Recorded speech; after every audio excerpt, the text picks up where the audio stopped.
This is Autoline Daily, reporting on all aspects of the global automotive industry.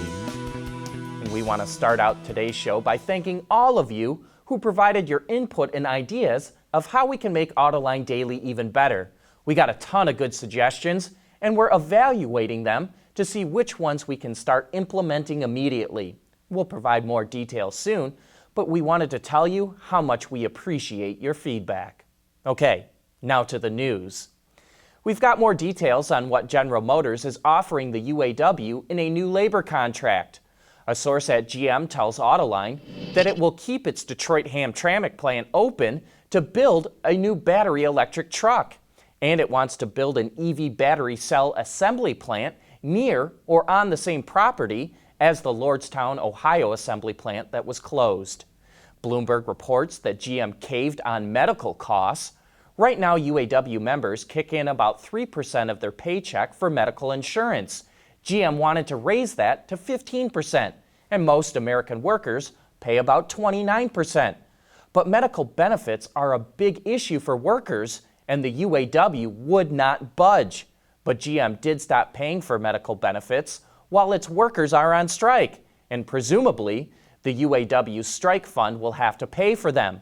But union lawyers are looking into whether GM can do that or has to wait until the end of the month before it can stop paying for medical insurance. The Detroit Free Press reports that GM offered the UAW a 2% wage increase for the first and third year of the contract and a 2% lump sum payment for the second and fourth year. Automakers prefer lump sum payments of cash because it does not bake in a higher wage rate. But clearly, the union is going to reject a measly 2% increase, and that is just GM's opening offer.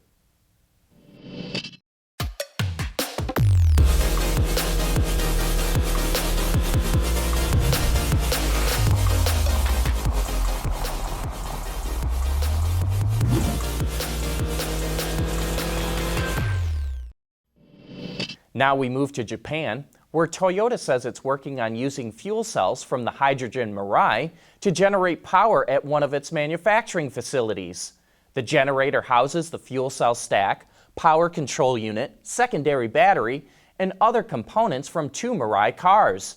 It's installed in Toyota's Hansha plant, which the generator is expected to run all day long and produce 100 kilowatts of electricity.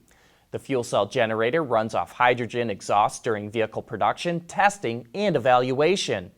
These private power generators are part of Toyota's plan to create zero CO2 emissions emitted from factories by 2050. And now we go over to France, where Renault updated its small city electric car, the ZOE. The size of its battery pack increased from 41 kilowatt hours to 52 kilowatt hours, which increased its range by 25% to nearly 400 kilometers, or about 245 miles. That's based on the WLTP test procedure. The electric motor also increased in output from 80 kilowatts to 100 kilowatts. A new 10-inch instrument cluster can be found in the interior, as can new display screens that range from 7 to 9.3 inches, depending on the trim level. Pricing, though, is a little confusing. The car starts at just under 22,000 pounds, or over $27,000, and that's not including a plug-in car grant of 3,500 pounds. But you can also buy the car and lease the battery pack. If you go that route, pricing for the car starts at under 18,500 pounds, or about $23,000, and battery monthly lease rates start at 49 pounds and go up to 110 pounds, depending on the amount of miles you sign up for. The ZOE Electric is on sale now. Autoline Daily is brought to you by Bridgestone Tires, your journey, our passion, and by Keycurt, technology that leads. News coming out of the European market today is looking grim. Car sales in Europe fell more than 8% last month compared to a year ago. While that's not good, maybe it's not as bad as it seems.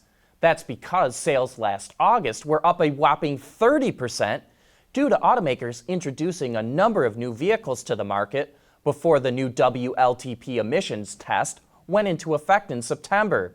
Even still, car sales over the first 8 months in Europe are down 3.2%. The war over vehicle emissions between the Trump administration and the state of California is about to go thermonuclear. The EPA will unveil plans today to revoke a waiver that gives California the ability to set its own vehicle emission standards. The proposal still needs approval from the Office of Management and Budget before it can go into effect, but the measure will likely result in lengthy court battles. The move comes before the Trump administration's plan to roll back fuel economy standards enacted during the Obama presidency, which is expected to be revealed in the next few weeks. But the situation is turning into a nightmare for automakers who just want to see one standard for the entire nation.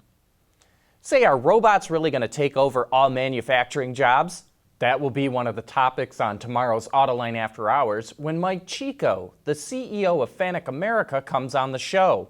Drew Winter from Ward's and Mike Austin from Hemmings Motor News will also join us, so be sure to tune in tomorrow at 3 p.m. Eastern Time. That brings us to the end of today's report.